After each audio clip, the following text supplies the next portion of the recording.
that old question, if a tree falls in the forest and no one's there to hear it, does it make a sound? That's exactly what happens with a lot of brand messages right now. Marketers invest so much time developing and optimizing them, but a lot of their ideal customers aren't even hearing those messages. And it's not because the message is wrong, it's for one very specific, very common reason. And that's what we're getting into today after this short break. When a buyer asks AI for a solution like yours, does your business show up? Most companies have no idea, and by the time they find out, they've already lost the deal to someone who did. HubSpot AEO helps you show up in those moments with the right answers buyers are looking for before the first click, before the first form fill. That's the moment HubSpot AEO is built for. Check out HubSpot.com, the agentic customer platform for growing businesses. Okay, so Marketing 101 says right message, right customer, right place, right time.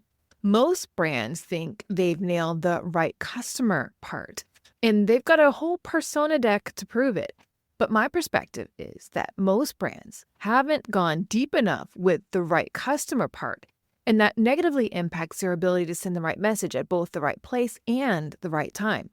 A persona built at the surface tells you who someone is, but it doesn't take into consideration how they decide.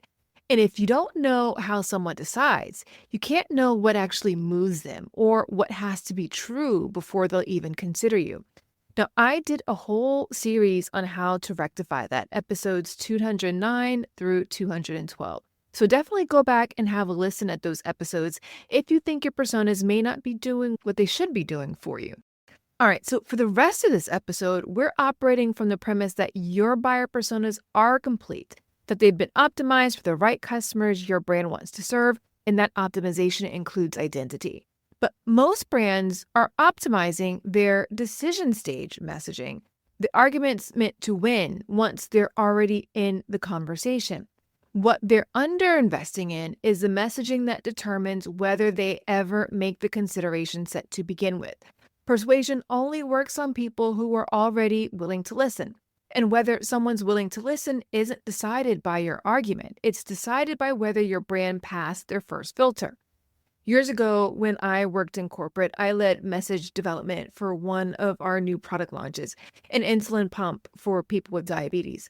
That meant digging through every study behind that product. Every claim you wanted to make had to be backed by clinical evidence, reviewed by medical, legal, and regulatory before a single word made it into the market. Now, it was tedious, and I loved every minute of it, because nothing went out the door without the proof behind it. Now, we considered every angle of that product, and I was incredibly proud of the messages that we were able to get approved. And later, seeing those messages in action in the markets we launched the product in was a shining moment for me.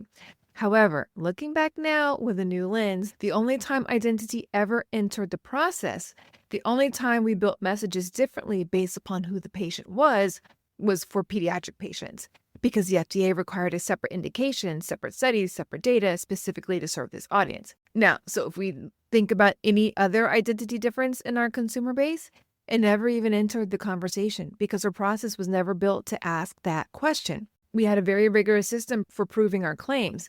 We didn't have a system for asking who else needed a different claim in the first place.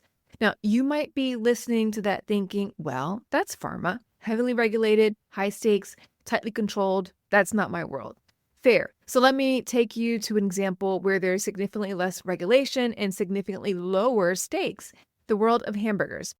Okay, I've got another podcast recommendation for you. It's Content is Profit, hosted by Luis Infanzi Camejo, and it's brought to you by the HubSpot Podcast Network, the audio destination for business professionals. In this show, you will discover the secrets and strategies on how your business can achieve the frictionless sale. You know I love frictionless talk. Luis and Fonzie talk about frameworks, strategies, tactics, and bring special guests to bring you all the information you need in order to turn your content into profit. Here's an episode that I think you should definitely turn into. It's where Fonzie and Luis talk about how we cut our content production from 6 hours to 40 minutes. Here's the system. Listen to Content as Profit wherever you get your podcasts.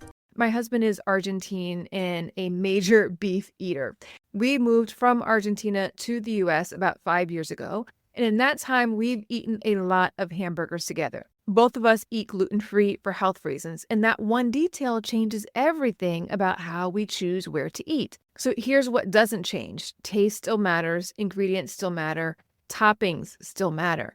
But none of it gets evaluated. None of it even enters the conversation until one question gets answered first.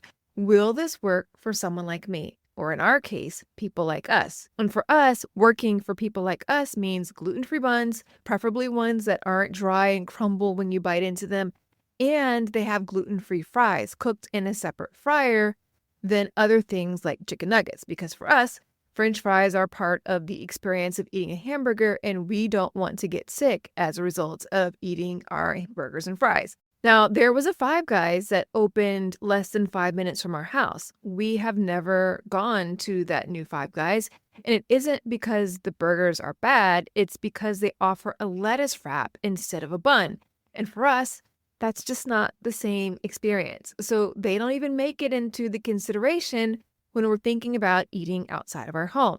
So there's another restaurant in the same shopping center as that Five Guys, closer to us than almost anywhere else that we go, and we used to go there frequently. Though we stopped because they changed their fry recipe and added flour to it to make it crispier. That one ingredient change, and it was no longer for people like us, so we stopped being customers. Red Robin, on the other hand, has become our go-to. Why? Because they have gluten-free buns that actually don't taste like they are gluten-free. And their fries are cooked in a separate fryer, so there's no cross-contamination. And just in case you're wondering, the burgers are really good too. So one other thing to note, when we go out to eat with other family members, we often go to Red Robin because it is a restaurant our loved ones know works for us. So our gluten-free needs become the lead message for our group of largely non-gluten-free people. So from your perspective as a marketer, if you were creating messaging for a new burger joint, what's the message our family needs to hear if they want a shot at winning our business? Is it grass-fed beef? Although that's a really good claim. Is it burger size? Is it the 12 different topping combinations? For us, none of that matters until we hear the most important message that allows that restaurant to enter into our consideration set. Is this a place for someone like me? Is this a place for gluten-free people? Grass-fed beef doesn't stand a chance against a bun we can't eat. Now, in both of those stories, insulin pump and the hamburger, in both cases, the message being sent was aimed at winning new consumers. Best clinical outcomes, best tasting burger, strongest argument for why you should choose us over the competition. But winning only matters if you're already being considered. And what gets you in the consideration set is a completely different job than what gets you chosen once you're in it. You know the funnel: awareness, consideration, decision. But different consumers have different consideration needs. There aren't enough brands who are proactively working to remove the friction so that the doors for consideration open for a broader base of their ideal consumers. More attention needs to be given to uncover what has to be true for this specific person with this specific identity making this specific kind of decision before your brand is even allowed to compete. And this process is needed for more consumers and identities than many brands think. That's not a copywriting gap. Copy can only work with what it's given. It's a customer understanding gap, and it's usually one level deeper than most brands have ever gone with their personas. So if you're sitting there thinking about your own messaging right now, here's what I'd ask you to get honest about. Do you actually know the filter questions for your different audiences? Not their demographics or their job titles. The specific, sometimes invisible criteria that decide whether you're even in the running before the best message ever gets heard. If the honest answer is, I'm not sure, that means your personas can tell you who someone is, but not yet how they decide. And the fix is to make your personas more complete so you can build better strategy and more effective execution in all other parts of your marketing mix. If you haven't already, go back and listen to those buyer personas episodes, especially if you're not sure if they are as complete as they need to. And if you need additional help, this is exactly the kind of gap I help brands close. So if you want to chat about that, send me an email, sonia@soniaethompson.com. I'll also drop it in the show notes for you so you can access it easily. Until next time, remember, growth accelerates when you remove friction for your customers and for your business. Thanks so much for listening. Talk to you soon.